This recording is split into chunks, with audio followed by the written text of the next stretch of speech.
Hey, welcome back to another Smoke Show Happy Hour. I'm Jack, and today I'm going to show you how to make the best summer gin smash that you can possibly try.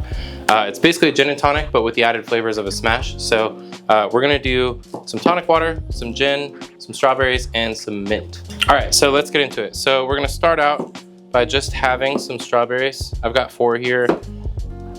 There's really no science to this. It's just, you know, depending how sweet your strawberries are, you may want more or less.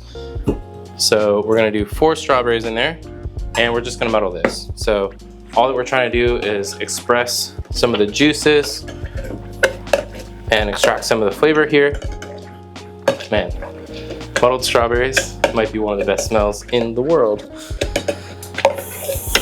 All right, so once you've got that nice and smashed, we're gonna also add some mint here.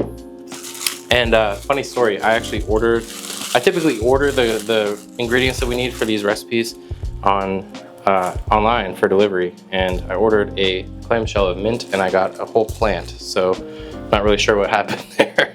But one little pro tip, it actually smells really good, but there's only like 10 leaves on it, so there's not a whole lot to work with. So one little pro tip here, I always say this when you have mint, put it on the counter and just give it a slap or clap it between your palms. That helps wake up the mint and get a lot of the aroma out. Just makes the oil start to secrete. So we're gonna add that in, and you just wanna muddle the mint lightly, because if you overdo it, it can get kind of bitter. So you'll see I just did that for a second. So now we're gonna drop our ice cube in, and we can move these to the side. And we're going to add our gin. I was totally supposed to measure that. But we just need 2 ounces. I don't know why I didn't measure, but that's kind of the recipe this is. So we're gonna put the lid on, give that a nice little shake. All right, so once you have that all shaken up, ooh, it's puddling in the top. We're gonna just pour it into our glass here. I'm trying to catch some of that liquid that was puddling.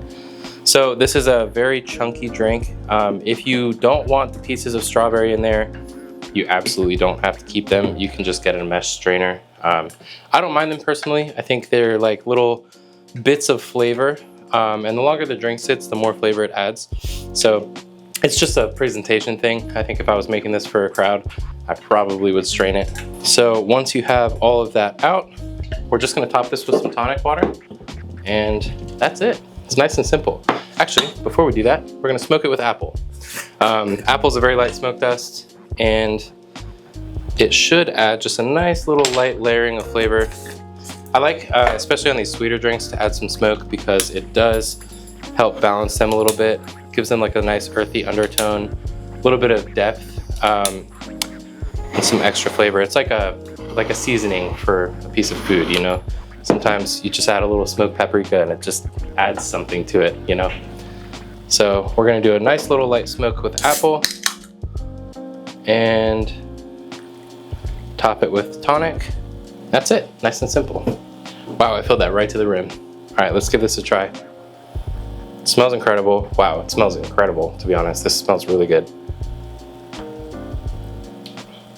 Oh yeah, wow, this is really delicious. So it has, I like the tonic in it, that quinine flavor adds a little bit of interest to it, because strawberries and mint, it's a very good combination, but it sometimes needs something to help lift it or tie it all together. And the quinine definitely does that in the tonic water. The apple smoke brings it a little bit more earthy. It's very good. This is a very good cocktail. So if you're tired of your gin and tonic, you could even add a splash of lime to this. It would be delicious. Just squeeze it over the top and drop it in. That would add a little acid that would probably bring it together even better. But man, this is a great cocktail. So if you're tired of your regular gin and tonic, give this one a try. Only takes a couple extra steps, unless you grow the mint yourself. But yeah, give this a try. This is delicious. So if you like this video, give us a thumbs up. If you have any questions or comments about the drink, leave a comment down below. If you try it, please send it to us on Instagram or TikTok. We love to see your videos, and we always reshare stories. And then if you want to see more videos like this, posted every week on Thursday, hit subscribe. Cheers.